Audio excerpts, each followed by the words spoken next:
mama pa pa pa ga ga mama mama re re ga ga ga ga re re re re re re re re re re re sa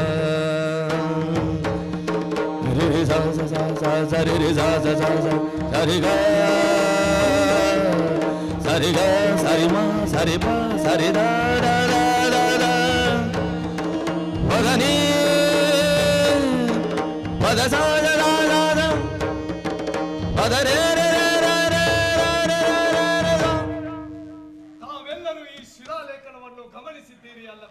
ಹೌದು ಮಹಾರಾಜ, ಗಮನಿಸಿದ್ದೇವೆ. ಈ ಪ್ರಶ್ನೆಗೆ ಉತ್ತರವನ್ನು ತಾವೇ ನೀಡಬೇಕಾಗುತ್ತದೆ. ಏಕೆಂದರೆ ಕಳಿಂಗ ಮೇಲಿನ ದಂಡಯಾತ್ರೆ ನಿರ್ಣಯವನ್ನು ತಾವು ತೆಗೆದುಕೊಂಡಿದ್ದೀರಿ. ಕಳಿಂಗದ ರಾಜನು ಸುಸೀಮನಿಗೆ ಬೆಂಬಲಿಸಿದ್ದನು. ಸುಸೀಮನು ನಮ್ಮ ಮೇಲೆ ಪಶ್ಚಿಮದಿಂದ ಆಕ್ರಮಣ ಮಾಡಿದ್ದಾಗ ಕಳಿಂಗ ರಾಜನು ನಮ್ಮ ಮೇಲೆ ಪೂರ್ವದಿಂದ ಆಕ್ರಮಣ ಮಾಡಿದ್ದನು. ಹಾಗಿದ್ದರೆ ಕಳಿಂಗ ಯುದ್ಧದ ವಿಷಯವಾಗಿ ಯಾಕಷ್ಟು ಕ್ಷೋಭೆಗೊಳಗಾಗುತ್ತಿದ್ದೀರಿ? ನಾವು ಮನುಷ್ಯರಲ್ಲವೇ ಮಹಾಮಂತ್ರಿ? ಲಿಪಿಕಾರ, ಒಕ್ಕಣೆಯನ್ನು ಓದು.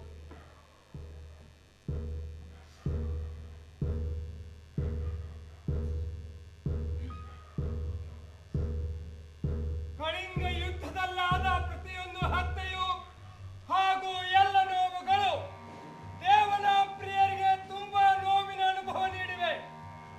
ಹೀಗಾಗಿ ಅವರು ಈ ಶಿಲಾಲೇಖನವನ್ನೇಕೆ ಸ್ಥಾಪಿಸುತ್ತಿದ್ದಾರೆಂದರೆ ಈ ಮೂಲಕ ಅವರ ಮಕ್ಕಳು ಮೊಮ್ಮಕ್ಕಳು ಮುಂದೆ ಇಂತಹ ಮತ್ತೊಂದು ಹೊಸ ವಿಜಯದ ಸಂಕಲ್ಪವನ್ನು ಮಾಡದಿರಲಿ ಎಂದು. ಸರಿಯಾಗಿದೆ, ನಮಗಂತೂ ಸಮಂಜಸವಾಗಿದೆ. ತಮ್ಮ ಅಭಿಪ್ರಾಯವೇನು ಉಪಗುಪ್ತರೆ? ಸೂಕ್ತವಾಗಿದೆ. ಇದರೊಂದಿಗೆ ಹೀಗೂ ಸೇರಿಸಬಹುದೇನು ಅಂದರೆ ತಮ್ಮ ಉತ್ತರಾಧಿಕಾರಿಗಳು ಒಂದು ಧಮ್ಮ ವಿಜಯವನ್ನು ಕೈಗೊಳ್ಳಲಿ ಎಂದು. ಲಿಪಿಕಾರ, ದೇವನಾಂಪ್ರಿಯ ರಾಜಪ್ರಿಯದರ್ಶಿಯ ಉತ್ತರಾಧಿಕಾರಿಗಳು ವಿಜಯವನ್ನು ಕೈಗೊಳ್ಳಲಿ. ರಣಭೇರಿಯ ಸ್ಥಾನದಲ್ಲಿ ಧರ್ಮ ಘೋಷಣೆಯಾಗಲಿ ಎಂದು. ಮಹಾರಾಜ, ಇದೂ ಸಮಂಜಸವಾಗಿದೆ. ಇದರಿಂದ ಧರ್ಮ ಎಂದರೆ ಏನು, ಎಷ್ಟು ಮತಾಂತರಗಳಾಗಿವೆ ಎಂಬುದನ್ನು ಜನರಿಗೆ ಮನವರಿಕೆ ಮಾಡಬೇಕು. ಮಹಾಮಂತ್ರಿಗಳು, ಧರ್ಮವೆಂದರೆ ಒಂದೇ. ತಥಾಗತನ ಧರ್ಮ ಬೌದ್ಧ ಧರ್ಮ. ಮಹಾರಾಜರು ಬೌದ್ಧ ಧರ್ಮದ ಉಪಾಸಕರಾಗಿದ್ದಾರೆ. ಆದ್ದರಿಂದ ಅವರು ಬೌದ್ಧ ಧರ್ಮದ ಪ್ರಚಾರ ಮಾಡುತ್ತಾರೆ. ರಾಜನು ಪ್ರಜೆಗಳ ಪಾಲಕನಾಗಿರುತ್ತಾನೆ. ಎಲ್ಲ ಧರ್ಮಗಳನ್ನು ಸರಿಸಮಾನವಾಗಿ ಗೌರವಿಸುತ್ತಾನೆ ಎಂದ ಮೇಲೆ ಕೇವಲ ಒಂದೇ ಧರ್ಮವನ್ನು ಅದು ಹೇಗೆ ಪ್ರಚಾರ ಮಾಡಲು ಸಾಧ್ಯ? ಬುದ್ಧ ಮತ್ತು ಅವನ ಧರ್ಮಕ್ಕೆ ಒಂದು ಬಾರಿ ಶರಣಾದ ಮೇಲೆ ಮುಗಿಯಿತು. ಬೌದ್ಧ ಧರ್ಮದ ಪ್ರಚಾರ, ಕೇವಲ ಬೌದ್ಧ ಧರ್ಮದ ಪ್ರಚಾರ ಮಾಡುವುದು ಮಹಾರಾಜರ ಕರ್ತವ್ಯವಾಗಿದೆ. ಯಾವ ರಾಜನು ಪ್ರಜೆಗಳನ್ನು ವಿಭೇದ ಮಾಡುತ್ತಾನೋ ಅವನು ರಾಜನಾಗಲಿಕ್ಕೆ ಯೋಗ್ಯನಲ್ಲ. ಮಹಾಮಂತ್ರಿ, ನೀವು ಅಷ್ಟೇಕೆ ಅಧೀರರಾಗುತ್ತಿದ್ದೀರಿ? ಮಹಾರಾಜ, ನಾನು ಹೇಳುವುದೇನೆಂದರೆ, ಏನು ಮಹಾಮಂತ್ರಿ, ಮಹಾರಾಜರಿಗೆ ರಾಜಪಾಠ ಹೇಳಿಕೊಡಲು ಬರುವಿರೋ? ಒಂದು ವೇಳೆ ಅವಶ್ಯಕತೆ ಬಿದ್ದರೆ ಅಗತ್ಯವಾಗಿ ಇದು ಮಂತ್ರಿ ಪರಿಷತ್ತಿನ ಜವಾಬ್ದಾರಿಯೂ ಆಗಿದೆ. ಅದರ ಅವಶ್ಯಕತೆ ಏನಿಲ್ಲ ಮಹಾಮಂತ್ರಿ, ನಮಗೆ ರಾಜಪಾಠದ ಅರಿವಿದೆ. ಲಿಪಿಕಾರ, ದೇವನಾಂಪ್ರಿಯ ರಾಜಪ್ರಿಯದರ್ಶಿ ಹೇಳುವುದೇನೆಂದರೆ, ಈ ಸಂಸಾರದಲ್ಲಿ ಯಾವ ಕೊಡುಗೆಯೂ ಧರ್ಮದ ಕೊಡುಗೆಗಿಂತ ದೊಡ್ಡದಿಲ್ಲ. ಧರ್ಮದಾನಕ್ಕಿಂತ ದೊಡ್ಡದಾದ ದಾನ ಮತ್ತೊಂದಿಲ್ಲ. ಧರ್ಮ ಮಿತ್ರನಿಗಿಂತ ದೊಡ್ಡದಾದ ಮಿತ್ರ ಮತ್ತಾರೂ ಇಲ್ಲ. ಧರ್ಮ ಸಂಬಂಧಕ್ಕಿಂತ ದೊಡ್ಡದಾದ ಸಂಬಂಧ ಮತ್ತಾವುದೂ ಇಲ್ಲ. ದೇವನಾಂಪ್ರಿಯ ರಾಜ ಪ್ರಿಯದರ್ಶಿಗಳಿಗೆ ಜಯವಾಗಲಿ! ದೇವನಾಂಪ್ರಿಯ ರಾಜ ಪ್ರಿಯದರ್ಶಿಗಳಿಗೆ ಜಯವಾಗಲಿ! ಸೂಕ್ತವಾದ ಉಕ್ತಿಗಳು. ಇದರಿಂದ ಧರ್ಮ ಎಂದರೆ ಏನು ಎಂಬುದನ್ನ ಬರೆದು ತಿಳಿಸಬಹುದಲ್ಲ? ಮಹಾಮಂತ್ರಿ, ನೀವು ಮತ್ತೆ ಅಧೀರರಾಗುತ್ತಿದ್ದೀರಿ. ಲಿಪಿಕಾರ, ಸೇವಕರು ಹಾಗೂ ಉದ್ಯೋಗಿಗಳನ್ನು ಉಚಿತವಾಗಿ ನೋಡಿಕೊಳ್ಳುವುದು, ತಂದೆ ತಾಯಿಯರನ್ನು ಆಧರಿಸುವುದು, ಜೊತೆಗಾರರು ಸಂಗಾತಿಗಳು ಉಳಿದವರ ಜೊತೆ ಚೆನ್ನಾಗಿ ನೋಡಿಕೊಳ್ಳುವುದು, ಹಾಗೂ ಕೊನೆಯದಾಗಿ ಬ್ರಾಹ್ಮಣ ಹಾಗೂ ಶ್ರಾವಕರ ಬಗ್ಗೆ ಶ್ರದ್ಧೆ ಇಡುವುದೇ ದೊಡ್ಡ ಧರ್ಮ. ಹೌದಲ್ಲವೇ ಮಹಾಮಂತ್ರಿ? ಈ ಒಕ್ಕಣೆಯು ಎಲ್ಲಾ ರೀತಿಯಲ್ಲಿ ಉಚಿತವಾಗಿದೆ. ಅಂತೆಯೇ ಎಲ್ಲ ಧರ್ಮಗಳ ಸಾರವೂ ಇದೇ ಆಗಿದೆ. ಪ್ರಜೆಗಳಿಗೆ ರಾಜನ ಸಂದೇಶವು ಪ್ರಿಯವಾಗಿರುತ್ತದೆ. ಮುಂದೆ ಬರುವ ರಾಜರಿಗೂ ಇದು ಅನುಕರಣೆಯಾಗಿದೆ. ಮಹಾರಾಜರಲ್ಲಿ ಒಂದು ವಿಜ್ಞಾಪನೆ. ತಾವು ಅನುಮತಿ ನೀಡಿದರೆ ನಮ್ಮ ವಿಚಾರಗಳನ್ನು ನಾವು ಹೇಳುತ್ತೇವೆ. ಹೇಳಬೇಕು. ಮಹಾರಾಜರಲ್ಲಿ ಮತ್ತೊಮ್ಮೆ ಕೇಳಿಕೊಳ್ಳುವುದಿಷ್ಟೇ, ತಾವು ಬೌದ್ಧ ಧರ್ಮದ ಉಪಾಸಕರಾಗಿದ್ದೀರಿ. ಆದ್ದರಿಂದ ಎಲ್ಲಾ ಪ್ರಜೆಗಳಿಗೂ ಬೌದ್ಧ ಧರ್ಮವನ್ನು ಅನುಸರಿಸಬೇಕೆಂದು ತಾವು ಮಾರ್ಗದರ್ಶನ ನೀಡಬೇಕು ಮಹಾರಾಜ. ಅಂದರೆ ಮತ್ತೊಂದು ಶಿಲಾಲೇಖವೇ? ಹೌದು ಮಹಾರಾಜ. ಲಿಪಿಕಾರ ತಮ್ಮ ಆಜ್ಞೆಯಂತೆ ಆಗಲಿ. ದೇವನಾಂಪ್ರಿಯ ರಾಜ ಪ್ರಿಯದರ್ಶಿ ಅವರ ರಾಜ್ಯದಲ್ಲಿ ಯಾವುದೇ ಜೀವಂತ ಪಶುವನ್ನು ಹತ್ಯೆ ಮಾಡುವುದಾಗಲಿ ಇಲ್ಲವೇ ಬಲಿ ಕೊಡುವುದಾಗಲಿ ನಿಷೇಧಿಸಲಾಗಿದೆ. ಈ ಮೊದಲು ದೇವನಾಂಪ್ರಿಯ ರಾಜ ಪ್ರಿಯದರ್ಶಿ ಅವರ ಪಾಕಶಾಲೆಯಲ್ಲಿ ಪ್ರತಿದಿನ ಭೋಜನಕ್ಕಾಗಿ ಸಾವಿರಾರು ಪ್ರಾಣಿಗಳ ವಧೆ ನಡೆಯುತ್ತಿತ್ತು. ಈಗ ಈ ಧರ್ಮಾಚರಣೆ ಹಾಗೂ ಆಜ್ಞೆಯನುಸಾರ ಅರಮನೆಯ ಪಾಕಶಾಲೆಯಲ್ಲಿ ಪಶುವಧೆಯನ್ನೇ ಸಂಪೂರ್ಣವಾಗಿ ನಿಷೇಧಿಸಲಾಗಿದೆ. ಆದರೆ ಇದು ಸತ್ಯವಾಗಿಲ್ಲ ಮಹಾರಾಜ, ಸ್ಥವಿರನ ವಿಚಾರ ಏನೆಂದರೆ ಸ್ಥವಿರನು ಯಾವತ್ತೂ ಕೂಡ ಶಿಲಾಲೇಖನದಲ್ಲಿ ಅಸತ್ಯವನ್ನು ಬರೆಯಲು ಹೇಳಿಲ್ಲ. ಹೌದಲ್ಲವೇ ಸ್ಥವಿರ? ರಾಜನು ಪ್ರಜೆಗಳಿಗೆ ತಂದೆಯಂತಿರುತ್ತಾನೆ. ಯಾವ ರೀತಿ ಒಬ್ಬ ತಂದೆಯು ತನ್ನ ಮಕ್ಕಳು ಚಾರಿತ್ರ್ಯವಂತರು ಹಾಗೂ ಶೀಲವಂತರು ಇರಬೇಕೆಂದು ಬಯಸುತ್ತಾರೋ ಅದೇ ರೀತಿ ನಾವು ನಮ್ಮ ಪ್ರಜೆಗಳು ಇರಬೇಕೆಂದು ಬಯಸುತ್ತೇವೆ. ಲಿಪಿಕಾರ ದೇವನಾಂಪ್ರಿಯ ರಾಜಪ್ರಿಯದರ್ಶಿ ಅರಮನೆಯ ಪಾಕಶಾಲೆಯಲ್ಲಿ ಭೋಜನಕ್ಕಾಗಿ ಪ್ರಾಣಿಗಳ ವಧೆ ನಡೆಸಲಾಗುತ್ತಿತ್ತು. ಆದರೆ ಈ ಧರ್ಮದ ವಿಧಿವಿಧಾನಗಳನ್ನು ಬರೆಯುವ ಕಾಲಕ್ಕೆ ಪ್ರತ್ಯೇಕವಾದ ವಿಶೇಷವಾದ ದಿನದಂದು ಮಾತ್ರ 2 ನವಿಲು 1 ಜಿಂಕೆಯನ್ನು ಭೋಜನಕ್ಕಾಗಿ ಹತ್ಯೆ ಮಾಡಲಾಗುವುದು. ಮುಂದೆ ಕಾಲಕ್ರಮೇಣ ಇವುಗಳನ್ನು ಕೂಡ ನಿಷೇಧಿಸಲಾಗುವುದು. ಉಪಗುಪ್ತ, ರಾಜನು ಪ್ರಜೆಗಳಿಗೆ ತಂದೆಯಂತಿರುತ್ತಾನೆ. ಯಾವ ರೀತಿ ಒಬ್ಬ ತಂದೆಯು ತನ್ನ ಮಕ್ಕಳಿಗೆ ಸುಳ್ಳನ್ನು ಹೇಳಲಾರನೋ ಅದೇ ರೀತಿ ನಾವು ನಮ್ಮ ಪ್ರಜೆಗಳಿಗೆ ಅಸತ್ಯವನ್ನು ಹೇಳಲಾರೆವು. ಇತ್ತು ಸಾಗರಮತೆ, ನಾವೇನಾದರೂ ಹೇಳುವುದಿದೆಯೇ? ಎಲ್ಲವೂ ಸರಿಯಾಗಿದೆ ಮಹಾರಾಜ, ಸರಿಯಾಗಿದೆ. ಮಹಾಮಂತ್ರಿ, ನಮ್ಮ ಈ ಅನುಶಾಸನಗಳು ನಗರದ ಪ್ರಮುಖ ಸ್ಥಳಗಳಲ್ಲಿ ಹಾಗೂ ದೇಶ ದೇಶಗಳಲ್ಲಿ ಸ್ಥಾಪನೆಯಾಗಲಿ. ಈ ಮೂಲಕ ನಾವು ಹೇಳುವುದೇನೆಂದರೆ ಈ ಧರ್ಮ ಸಂದೇಶವು ಪ್ರತಿಯೋರ್ವ ಪ್ರಜೆಗೂ ತಲುಪಲಿ. ತಮ್ಮ ಇಹಲೋಕ ಹಾಗೂ ಪರಲೋಕವನ್ನು ಸಫಲ ಮಾಡಿಕೊಳ್ಳಲಿ. ದೇವನಾಂಪ್ರಿಯ ರಾಜಪ್ರಿಯದರ್ಶಿಯ ಈ ವಾಕ್ಯಗಳು ಶತಮಾನಗಳ ನಂತರವೂ ಕೂಡ ಜನರು ಕೇಳಬೇಕು ಹಾಗೂ ಓದಬೇಕು. ದೇವನಾಂಪ್ರಿಯ ರಾಜ ಸಾಮ್ರಾಟ್ ಅಶೋಕರಿಗೆ ದೇವನಾಂಪ್ರಿಯ ರಾಜ ಸಾಮ್ರಾಟ್ ಅಶೋಕರಿಗೆ ಪ್ರಿಯದರ್ಶಿ ಸಾಮ್ರಾಟ್ ಅಶೋಕರಿಗೆ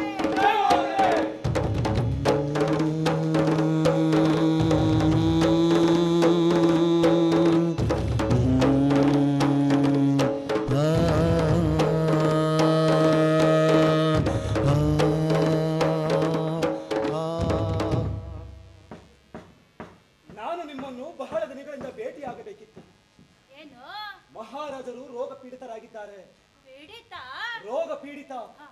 3 ಮಾಸಗಳಿಂದ ಯಾವುದೇ ಉಪಚಾರಕ್ಕೂ ಅವರ ರೋಗ ಹತೋಟಿಗೆ ಬರುತ್ತಿಲ್ಲ. ಅದೇಕೆ ಕುಕ್ಕುಟ್ಟರಾಮ ಬೌದ್ಧ ವಿಹಾರದ ವೈದ್ಯರು ಅವರ ಉಪಚಾರ ಮಾಡುತ್ತಿರ್ಬೇಕಲ್ಲವೇ? ಹೌದು, ಆದರೆ ಅವರಿಗೂ ಆ ರೋಗ ಹತೋಟಿಗೆ ಬರುತ್ತಿಲ್ಲವಲ್ಲ. ಮಂತ್ರಿಗಳೇ, ನೀವೇನೇ ಹೇಳಿ ಬಿಂದುಸಾರ ಮಹಾರಾಜರು ಇರೋ ತನಕ ಈ ಚಕ್ರಪಾಣಿ ವೈದ್ಯನನ್ನ ಅರಮನೆಗೆ ಕರೆಸ್ಕೊಳ್ತಿದ್ರು.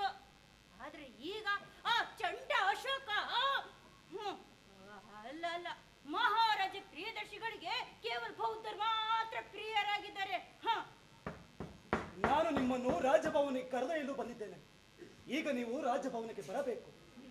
ಮಂತ್ರಿಗಳೇ, ಕುಕ್ಕುಟ್ಟರಾಮ ಬೌದ್ಧ ವಿಹಾರದ ವೈದ್ಯರು ನನ್ನನ್ನದೆಷ್ಟು ಅವಮಾನ ಮಾಡಿದರು ಅನ್ನೋದು ನಿಮ್ಗೆ ಗೊತ್ತಿದೆ.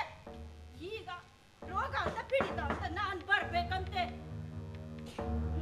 ಅವರಿಗೆ ರಾಜಕೀಯ ಅನ್ನೋದು ಅಹಂಕಾರಿಯನ್ನ ಮಾಡಿದೆ. ನಮ್ಮಂತವ್ರನ್ನ ಕೀಳಾಗಿ ನೋಡ್ತಾರೆ ಅವರು. ವೈದ್ಯ ಚಕ್ರಪಾಣಿಯವರೇ, ಕುಕ್ಕುಡ ರಾಮ ವಿಹಾರದ ವೈದ್ಯರಿಗೆ ನಿಯಮಾನುಸಾರ ಏನು ಮಾಡಬೇಕೋ ಅದನ್ನ ನಂತರ ನೋಡಿಕೊಳ್ಳೋಣ. ಇದು ಮಹಾರಾಜರ ಜೀವನ ಪ್ರಶ್ನೆಯಾಗಿದೆ. ಈಗ ನೀವು ರಾಜಭವನಕ್ಕೆ ಬರಬೇಕು. ನೀವು ನನ್ನನ್ನು ಧರ್ಮ ಸಂಕಟದಲ್ಲಿ ಸಿಕ್ಕಾಕ್ತಿದ್ದೀರಿ.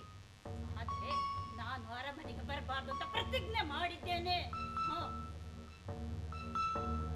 ಒಂದು ವೇಳೆ ಮಹಾರಾಜರು ರೋಗಮುಕ್ತರಾಗದಿದ್ದರೆ ಪುನಃ ಸಿಂಹಾಸನ ಸಲುವಾಗಿ ಭೀಷಣ ಯುದ್ಧ ನಡೆಯುತ್ತದೆ.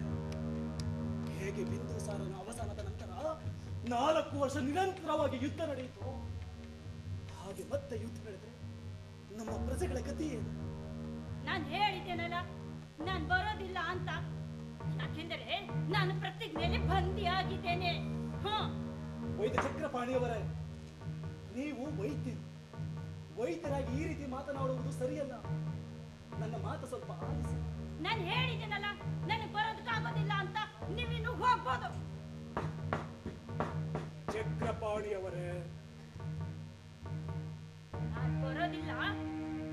ಆದ್ರೆ ಇದಕ್ಕೊಂದು ಉಪಾಯವಿದೆ ನೋಡಿ. ಏನದು? ನನ್ನ ಸೋದರ ಸೊಸೆ ವೈದ್ಯಳಾಗಿದ್ದಾಳೆ. ಅವಳ ಹೆಸರು ತಿಶರಕ್ಷಿತ ಅಂತ. ಕಾಶಿಯಲ್ಲಿದ್ದ ನಮ್ಮ ತಂದೆಯವರ ಬಳಿ ವಿದ್ಯೆ ಕಲ್ತಿದ್ದಾಳೆ. ಅವಳು ಮಹಾರಾಜರ ಉಪಚಾರ ಮಾಡಬಹುದು. ಏನಂತೀರಿ? ವೈದ್ಯ ಚಕ್ರಪಾಣಿಯವರೇ, ಒಬ್ಬ ಅಪರಿಚಿತ ಸ್ತ್ರೀಯ ಕೈಯಲ್ಲಿ ಮಹಾರಾಜರ ಜೀವವನ್ನು ಹೇಗೆ ಒಪ್ಪಿಸುವುದು? ಮಂತ್ರಿಗಳೇ, ನೀವು ನನ್ನ ಮೇಲೆ ವಿಶ್ವಾಸ ಬಿಡಿ.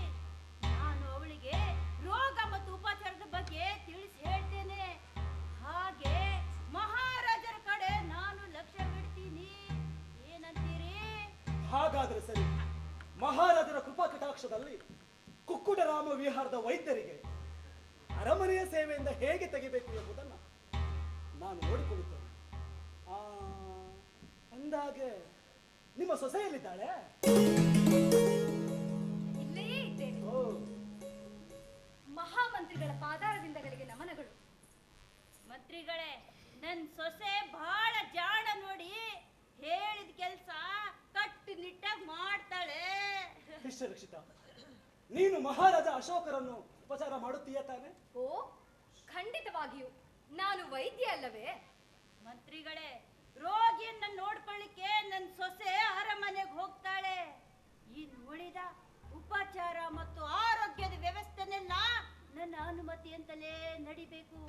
ನೀವು ಚಿಂತೆ ಬಿಡಿ, ಇದನ್ನೆಲ್ಲ ನಾನು ನೋಡ್ಕೊಳ್ತೇನೆ. ರಕ್ಷಿತ, ನೀನು ಅರಮನೆಗೆ ಹೊರಡಲು ಸಿದ್ಧಳಾಗು. ಹಾಗೇ ಆಗಲಿ. ವೈದ್ಯ ಚಕ್ರಪಾಣಿಯವರೇ, ತಮ್ಮ ಶತ್ರುತ್ವವು ಕುಕ್ಕುಟರಾಮ ವಿಹಾರದ ವೈದ್ಯರೊಂದಿಗೆ ಮಾತ್ರ ಎಂಬುದು ನಿಮಗೆ ನೆನಪಿರಲಿ. ಈ ಶತ್ರುತ್ವದ ಗಾಳಿ ಮಹಾರಾಜರಿಗೆ ಸೋಂಕಬಾರದು. ಇನ್ನು ನಮಗೇನೆಲ್ಲ ವಿಷಯಗಳು ಗೊತ್ತಿದೆ ಎಂಬುದು ನಿಮಗೆ ನೆನಪಿರಲಿ. ನಾನು ಹೋಗಿ ಬರುತ್ತೇನೆ.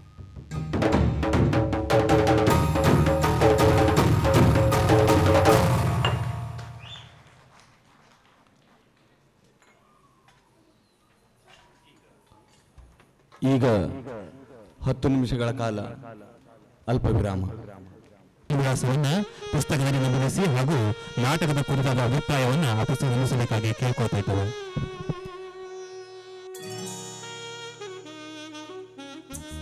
ಹಾಕಿದ ಕಂಡೀಷನ್ ಇಂಥವ್ರಿಗೆ ಮಾತ್ರ ಮಾಡ್ತೀನಿ ಅಂತ ಎಲ್ಲರಿಗೂ ಇಲ್ಲ. ಇದು ಬಹಳ ಮುಖ್ಯವಾದಂಥ ನಮ್ಮ ಭಾರತದ ಕಾನ್ಸ್ಟಿಟ್ಯೂಷನ್ ಏನಿದೆ, ಸಂವಿಧಾನ,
ರಾತ್ರಿ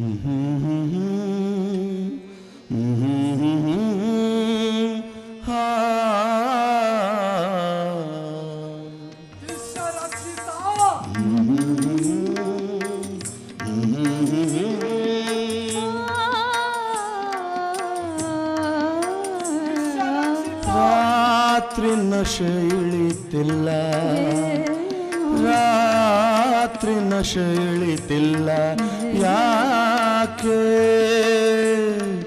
ಸರಿಯಾಗಿ ನೆನಪಿದೆ ನೀನೇ ಕುಡಿಸಿದ್ದು, ಸರಿಯಾಗಿ ನೆನಪಿದೆ ನೀನೇ ಕುಡಿಸಿದ್ದು.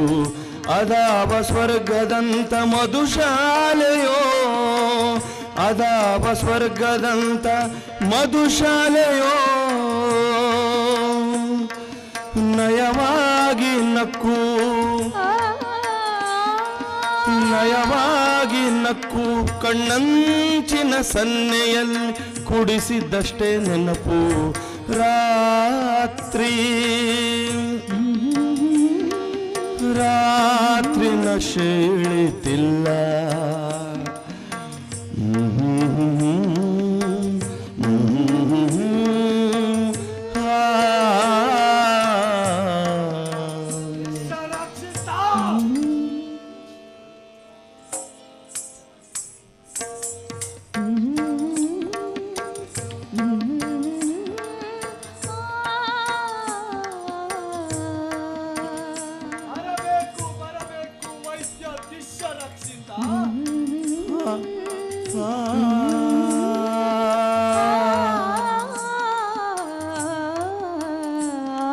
ಮಹಾರಾಜರಿಗೆ ನಮಸ್ಕಾರಗಳು.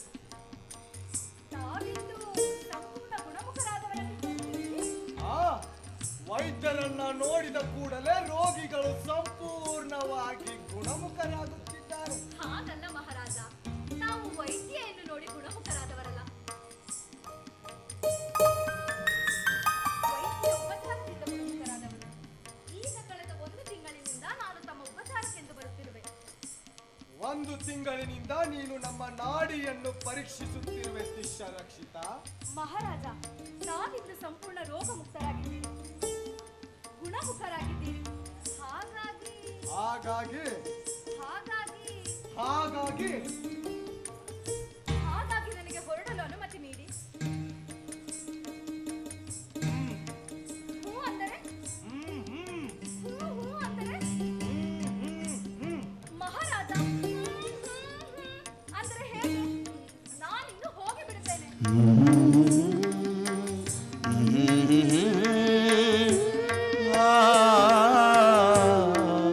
ಶಿಷ್ಯ ರಕ್ಷಿತ, ನಿಂತೇ ಇರು. ನಾವು ನಿನ್ನನ್ನು ನೋಡುತ್ತೇವೆ. ನಮ್ಮ ಕಡೆ ತಿರುಗು, ಇತ್ತ ಕಡೆ ಬಾ.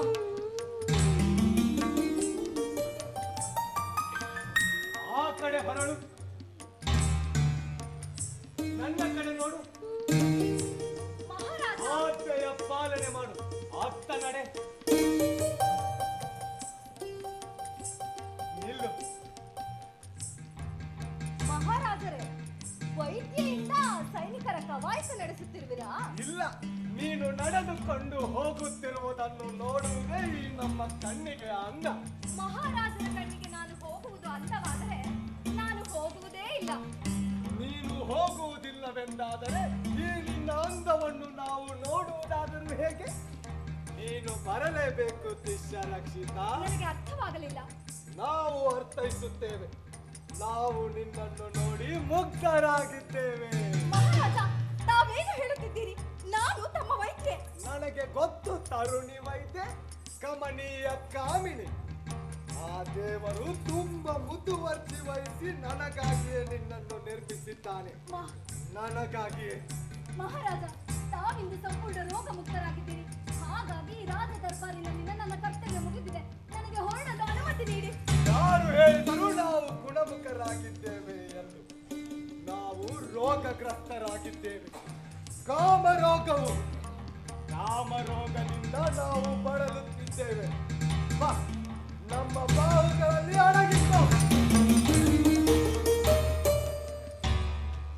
ಸ್ವತಃ ಮಹಾರಾಜನೇ ನಿನ್ನನ್ನು ನೋಡಿ ಮುಗ್ಧನಾಗಿರುವುದು ನಿನ್ನ ಸೌಭಾಗ್ಯ. ಈ ನಿನ್ನ ಸುಂದರವಾದ ಕಣ್ಣುಗಳು ಕಮಲದ ಮೇಲಿನ ಛಾಯೆ, ಕೆಂಪು ತುಟಿಯ ಮದಿರೆ. ಈ ನಿನ್ನ ತುಂಬಿದ ಅಂಗ ಸೌಷ್ಠವನ ನೋಡಿದರೆ ಸುಗಂಧ ಭರಿತ ಪುಷ್ಪಗಳಿಂದ ತುಂಬಿದ ಆ ಲತಾ ಮಂಟಪದಲ್ಲಿರುವ ಸುಗಂಧದಿಂದ ನಮ್ಮನ್ನು ಮೋಹಿತನನ್ನಾಗಿಸುತ್ತಿರುವೆ. ನೀನು ಬೆಳಕಿನ ಗುಚ್ಛವಾಗಿರುವೆ. ನಿನ್ನ ಬೆಳಕಿನ ಪ್ರಭೆಯಿಂದ ನಮ್ಮ ಶಯನಾಗ್ರಹವು ಜಗಮಗಿಸುತ್ತಿದೆ. ನೀನು ಬಯಕೆಯ ಅಗ್ಗಿಷ್ಟಿಗೆ. ಆ ಸೃಷ್ಟಿಕರ್ತನು ನನಗಾಗಿಯೇ ನಿನ್ನನ್ನು ನಿರ್ಮಿಸಿದ್ದಾನೆ, ನನಗಾಗಿಯೇ. ಮಹಾರಾಜ, ಇದು ಅನುಚಿತ. ಓ, ನೀನು ನಾಗಿನಿಯ ಹಾಗೆ ಭೂತ್ಕರಿಸುತ್ತಿರುವೆಯೋ? ನಿನಗೆ ನೆನಪಿರಲಿ, ನಾವು ಮಹಾರಾಜನೆಂದು ನಿನ್ನ ಗರ್ವವನ್ನು ತುಳಿಯಬಹುದು. ಮಹಾರಾಜ, ಇದು ಅನುಚಿತವಾಗುತ್ತದೆ. ನೀನು ನನಗೆ ಉಚಿತ ಹಾಗೂ ಅನುಚಿತದ ಪಾಠ ಹೇಳಿಕೊಡುವೆಯಾ? ಮಹಾರಾಜ, ನನಗೆ ಹೊರಡಲು ಅನುಮತಿ ನೀಡಿ, ಕೃಪೆ ಮಾಡಿ. ಕೃಪೆಯನ್ನೇ ಮಾಡುತ್ತಿರುವೆನಲ್ಲ. ಸ್ವತಃ ಮಹಾರಾಜನೇ ನಿನ್ನನ್ನು ನೋಡಿ ಮುಗ್ಧನಾಗಿರುವುದು ನಿನ್ನ ಸೌಭಾಗ್ಯ. ಈಗ ನಿನ್ನ ಸ್ಥಾನ ನನ್ನ ಅಂತಃಪುರದಲ್ಲಿ. ನಾನು ಈ ಕೃಪೆಗೆ ಯೋಗ್ಯಳಲ್ಲ. ಮಹಾರಾಜ, ದಯವಿಟ್ಟು ನನ್ನನ್ನು ಕ್ಷಮಿಸಿ. ನನಗೆ ಹೊರಡಲು ಅನುಮತಿ ನೀಡಿ. ಅದು ಹೇಗೆ ನಾನು ನಿನಗೆ ಆಜ್ಞೆಯನ್ನು ನೀಡಲಿ ಸುಂದರಿ? ಈ ನಿನ್ನ ಅಪ್ರತಿಮ ಸೌಂದರ್ಯವನ್ನು ನೋಡಿದರೆ ಸ್ವರ್ಗದಿಂದ ಇಳಿದ ರಂಬೆಯೋ ಊರ್ವಶಿಯೋ, ಬೆಟ್ಟದಿಂದ ಹರಿಯುವ ಸ್ವಚ್ಛ ಜರಿಯಂತಹ ಈ ನಿನ್ನ ತುಂಬು ಯೌವನವು ನಮ್ಮ ಧಮನಿಯಲ್ಲಿ ವಾಸನಾಚರಣವನ್ನು ಉಂಟು ಮಾಡುತ್ತಿದೆ. ನೀನಾಗಿಯೇ ಈ ಮಹಾರಾಜನಲ್ಲಿ ನಿನ್ನನ್ನು ಅರ್ಪಿಸಿಕೋ. ಅರ್ಪಿಸಿಕೋ.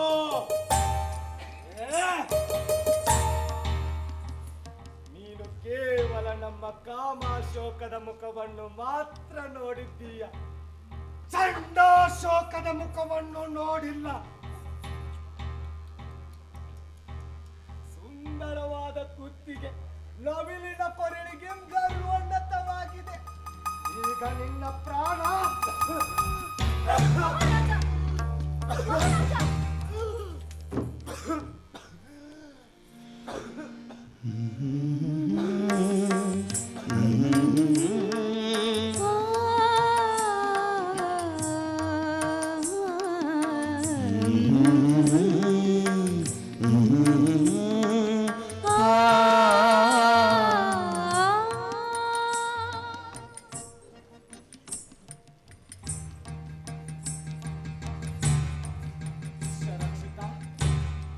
ನಮ್ಮ ಪಟ್ಟದರಸಿ ಸಂಗಮಿತ್ರೆಯು ತೀರಿ ಹೋಗಿದ್ದಾಳೆ. ನಾವು ನಿನ್ನನ್ನು ವಿವಾಹವಾಗುತ್ತೇವೆ, ಪಟ್ಟದ ರಾಣಿಯನ್ನಾಗಿ ಮಾಡುತ್ತೇವೆ. ನಿನ್ನ ಉತ್ತರ?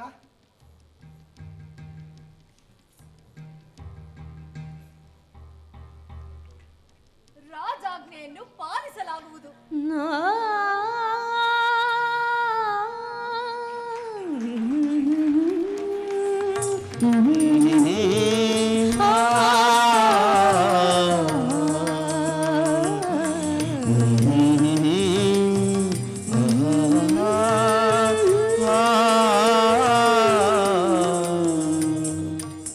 ಮಹಾರಾಜರಿಗೆ ನಮ್ಮ ಧರ್ಮದ ದೀಕ್ಷೆಯನ್ನು ನೀಡಲಾಗಿದೆ.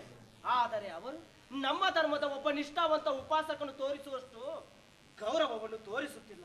ಯಾಕೆ? ಅದೇ ಮಹಾರಾಜರು ಬರೆಸಿರುವ ಶಿಲಾಲೇಖನದಲ್ಲಿ ಬ್ರಾಹ್ಮಣ ಮತ್ತು ಶ್ರಮಣರನ್ನು ಆಧರಿಸಬೇಕು ಎಂತಿದೆ. ಎಂತಾದರೆ ಒಬ್ಬ ಬೌದ್ಧ ಬ್ರಾಹ್ಮಣರನ್ನು ಆಧರಿಸಿದರೆ ಈ ಬೌದ್ಧ ಶ್ರಮಣರನ್ನು ಯಾರು ಗೌರವಿಸುತ್ತಾರೆ? ಹೌದು, ಮಹಾರಾಜ ಅಶೋಕನು ಹೃದಯದಿಂದ ಅಜೀವಕನಾಗಿದ್ದಾನೆ, ಅಂದರೆ ಚಾರ್ವಕನಾಗಿದ್ದಾನೆ. ಚಾರ್ವಾಕ? ಹಾ, ಕಳಿಂಗ ಪ್ರದೇಶದಲ್ಲಿ 2 ಗುಹೆಗಳನ್ನು ಚಾರ್ವಕನಿಗೆ ದಾನವಾಗಿ ನೀಡಿದನೆಂದು ತಿಳಿದು ಬಂದಿದೆ ಉಪಗುಪ್ತರೆ. ಅವನು ರಾಜನಾಗಿರುವುದರಿಂದ ಅವನು ಏನು ಬೇಕಾದರೂ ಮಾಡಬಹುದು. ಅಯ್ಯೋ, ಅವನು ರಾಜ ಅಶೋಕ, ಬೌದ್ಧ ಧರ್ಮದ ಅನುಯಾಯಿ. ಆದರೆ ಸಂಘದ ಅನುಯಾಯಿ ಸದಸ್ಯನಲ್ಲ. ಅವನು ಸಂಘದ ಸದಸ್ಯನೋ ಅಥವಾ ಸಂಘದಲ್ಲಿ ಉತ್ತಮ ಸಂಬಂಧ ಹೊಂದಿದ್ದರೆ ಮಾತ್ರ ಆ ಧರ್ಮಕ್ಕೆ ಅವನು ಸಂಪೂರ್ಣವಾಗಿ ಶರಣು ಹೋದ ಹಾಗೆ. ಅಂದರೆ ರಾಜ ಅಶೋಕನು ಕೂಡ ನಮ್ಮ ಹಾಗೆ ಶ್ವೇತ ವಸ್ತ್ರ ಧರಿಸಿಕೊಂಡು ಬೌದ್ಧ ಭಿಕ್ಕುವಾಗಬೇಕೆನ್ನುವಿರಾ ನೀವು? ಹಾಗಲ್ಲ ಉಪಗುಪ್ತರೆ, ಮಹಾರಾಜರು ಬೌದ್ಧ ಸಂಘದಿಂದ ದೂರವಿರಬಾರದು. ಅವರು ಬೌದ್ಧ ಸಂಘದ ಬಗೆಗೆ ತೋರಿಸುವ ರೀತಿಯೇ ಪ್ರೀತಿ ವಿಶ್ವಾಸ ನಮ್ಮ ಸಂಘದ ಬಗೆಗೂ ತೋರಲಿ ಎಂದು ತಾವೀಗ ಮಹಾರಾಜರೇ ನಮ್ಮ ಧರ್ಮದ ಉನ್ನತ ಪದವಿಯನ್ನು ಸ್ವೀಕಾರ ಮಾಡಬೇಕೆಂದು ತಾವು ಆಗ್ರಹಿಸಬೇಕು. ಆಗ್ರಹಿಸಲೇಬೇಕು. ಯಾಕೆಂದರೆ ಈ ನೆಪದಿಂದ ರಾಜನು ಬೌದ್ಧ ವಿಹಾರದ ಗತಿವಿಧಿಗಳ ಬಗ್ಗೆ ಹಾಗೂ ಆಡಳಿತದ ಬಗ್ಗೆ ಅವನು ಗಮನ ಕೊಡಲೇಬೇಕಾಗುತ್ತದೆ. ಅಲ್ಲದೆ ಈ ಮೂಲಕ ಇಲ್ಲಿನ ತೊಂದರೆಗಳ ನಿವಾರಣೆಗಳಲ್ಲಿ ತೊಡಗಬೇಕಾಗುತ್ತದೆ. ಉಪಗುಪ್ತರೆ, ವಿಚಾರ ಮಾಡಿ ಹೇಳಿ. ನಿಮ್ಮಿಬ್ಬರ ವಿಚಾರಗಳು ತುಂಬಾ ಉತ್ತಮವಾಗಿವೆ. ನಾನು ಅಶೋಕ ಮಹಾರಾಜನೊಂದಿಗೆ ಮಾತನಾಡುತ್ತೇನೆ. ಅವನು ಬೌದ್ಧ ಸಂಘದ ಸಂಘ ಪ್ರಧಾನ ಜವಾಬ್ದಾರಿಯನ್ನು ಸ್ವೀಕರಿಸುತ್ತಾನೆ ಎಂಬ ವಿಶ್ವಾಸ ನನಗಿದೆ. ಒಂದು ವೇಳೆ ಅಶೋಕ ಮಹಾರಾಜನ ಅಹಂಕಾರಕ್ಕೆ ಇದೇ ಮದ್ದಾದರೆ ಅದು ನನಗೆ ಒಪ್ಪಿಗೆ. ದೇವನಾಂ ಪ್ರಿಯ ರಾಜ ಪ್ರಿಯದರ್ಶಿ ಅಶೋಕ ಈಗ ಸಂಘ ಪ್ರಧಾನ ಆಗಬಹುದು.